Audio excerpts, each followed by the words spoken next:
নমস্কার বন্ধুরা, 2025-এর শিবরাত্রির নতুন এপিসোডে আপনাদের সকলকে স্বাগত জানাই। সবার প্রথমে জেনে নেব আজকের ভিডিওতে কি কি রয়েছে। 2025 সালের শিবরাত্রি কবে? 2025 সালের পঞ্জিকা মতে শিবরাত্রি পালনের সময়সূচি কখন? 2025 সালে গোস্বামী মতে এবং স্মার্ত মতে শিবরাত্রি কবে পড়েছে? 2025 সালে শিবরাত্রির দিন 4 প্রহরে জল ঢালার সঠিক সময় কখন? শিবরাত্রি পুজোর সঠিক উপকরণ কি কি? কিভাবে সঠিক পদ্ধতিতে পুজো দেবেন? তার সঙ্গে রয়েছে ব্রত কথা, যেটা ছাড়া শিবরাত্রি পুজো একেবারে অসম্পূর্ণ। তাহলে ফ্রেন্ডস, যারা প্রথমবার আমার চ্যানেলে, তারা অবশ্যই চ্যানেলটিকে লাইক, কমেন্ট, শেয়ার এবং সাবস্ক্রাইব করতে ভুলবেন না। তাহলে ফ্রেন্ডস, আজকের আলোচনা শুরু করা যাক। কৃষ্ণ চতুর্দশী তিথিতে পালিত করা হয় মহাশিবরাত্রি। দেবাদিদেব মহাদেবের আরাধনার সর্বশ্রেষ্ঠ দিন হলো এই মহাশিবরাত্রি। এই দিন ভক্তি ভরে বাবা ভোলানাথকে পুজো করলে ভক্তদের সকল প্রকার মনোবাঞ্ছনা পূর্ণ করেন মহাদেব। মাঘ মাসের কৃষ্ণপক্ষের চতুর্দশী তিথিতেই পালিত হয় মহাশিবরাত্রি। এবার সবার প্রথমেই জেনে নেব 2025 সালের মহাশিবরাত্রি কবে। পঞ্জিকা মতে 2025 সালের মহাশিবরাত্রি তিথি শুরু হচ্ছে 26শে ফেব্রুয়ারি 2025 সকাল 9:42 থেকে এবং শিবরাত্রি তিথি শেষ হচ্ছে 27শে ফেব্রুয়ারি 2025 সকাল 8:31। এবারে জানব 2025 সালে গোস্বামী মতে এবং স্মার্ত মতে মহাশিবরাত্রির সময়সূচি কি হতে চলেছে। স্মার্ত মতে মহাশিবরাত্রি তিথি শুরু হবে 26শে ফেব্রুয়ারি বুধবার এবং পালনের সময় হলো পরের দিন 27শে ফেব্রুয়ারি বৃহস্পতিবার সকাল 9:51 মধ্যে।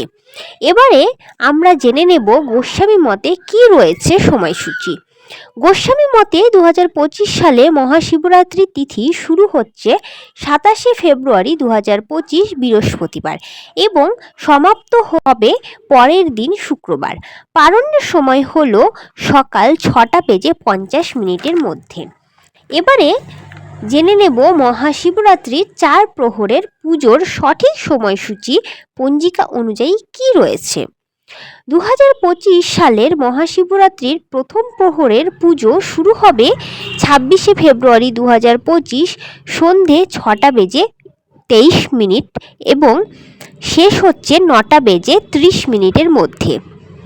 দ্বিতীয় প্রহরের পুজো শুরু হবে 26শে ফেব্রুয়ারি রাত্রি 9:30 থেকে এবং সমাপ্ত হবে রাত্রি 27শে ফেব্রুয়ারি 12:40। তৃতীয় প্রহরের পুজো শুরু হবে 27শে ফেব্রুয়ারি রাত্রি 12:40 থেকে এবং পুজো সমাপ্ত হবে ভোর রাত্রি 3:40 মধ্যে। এরপর চতুর্থ প্রহরের পুজো শুরু হবে 27শে ফেব্রুয়ারি ভোর রাত্রি 3:40 থেকে এবং সমাপ্ত হবে সকাল 6:56 মধ্যে। এবারে জেনে নেব মহাশিবরাত্রির ব্রত পালনের উপকরণ কি কি। গঙ্গা মাটি, গঙ্গা জল, বিল্বপত্র, দুগ্ধ, ঘি, কলা, মধু, চন্দন বাটা এবং ফুল। এবারে জেনে নেব বাবা ভোলানাথের পছন্দের ফুল কি কি। আকন্দ, ধুতরা, অপরাজিতা ইত্যাদি হলো মহাদেবের অত্যন্ত পছন্দের ফুল। বেলপাতা অবশ্যই অর্পণ করবেন শিবলিঙ্গে। এবারে জেনে নেব শিবরাত্রির ব্রত করার সঠিক নিয়মাবলী। শিবরাত্রি ব্রতর আগের দিন থেকেই এর নিয়ম শুরু হয়ে যায়। আগের দিন হবিষি বা নিরামিষ আহার গ্রহণ করবেন, সন্দুক লবণের ব্যবহার করবেন, রাত্রে বিছানায় না শুয়ে কম্বলের ওপর শুবেন। ব্রতের দিন উপবাস থেকে গঙ্গা মাটি দিয়ে বা এমনি মাটি দিয়ে 4টি শিবলিঙ্গ তৈরি করবেন এবং তৈরি করে প্রথম প্রহরে দুগ্ধ দিয়ে, দ্বিতীয় প্রহরে দহি দিয়ে, তৃতীয় প্রহরে ঘৃত দিয়ে এবং চতুর্থ প্রহরে মধু দিয়ে অভিষেক করতে হবে। এবং উপবাস থেকে পরের দিন ব্রাহ্মণ ভোজন করিয়ে তাকে নিজের সাধ্যমতো দক্ষিণা দিয়ে তারপর ব্রত পাঠ করে এই ব্রতের পালন করতে হবে। মহাশিবরাত্রির দিন অতি অবশ্যই রাত জাগরণ করতে হবে। তার সাথে মহামৃত্যুঞ্জয় মন্ত্র ও ওং নমঃ শিবায় জপ অবশ্যই করবেন। এবারে দেখে নেব মহাশিবরাত্রির দিন এই ব্রত করলে কি ফল লাভ পাওয়া যায়। যজ্ঞের মধ্যে যেমন অশ্বমেধ যজ্ঞ, তীর্থের মধ্যে যেমন গঙ্গাসাগর, পুরাণ মতে ঠিক তেমনি ব্রতের মধ্যে শ্রেষ্ঠ ব্রত এই শিব চতুর্দশী ব্রত। তাই এই শিব ব্রত করলে ধর্ম, অর্থ, কাম, মোক্ষ এই চতুর্বিধ ফল লাভ হয়। শিবরাত্রির ব্রত ততক্ষণ পর্যন্ত অসম্পূর্ণ যতক্ষণ না পরের দিন আপনি ব্রত কথা পাঠ করবেন।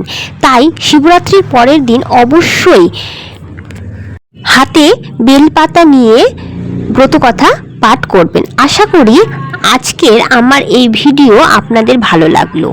কমেন্টে অবশ্যই জানাবেন। আজ তাহলে এতটুকুই, দেখা হবে পরের ভিডিওতে। নমস্কার।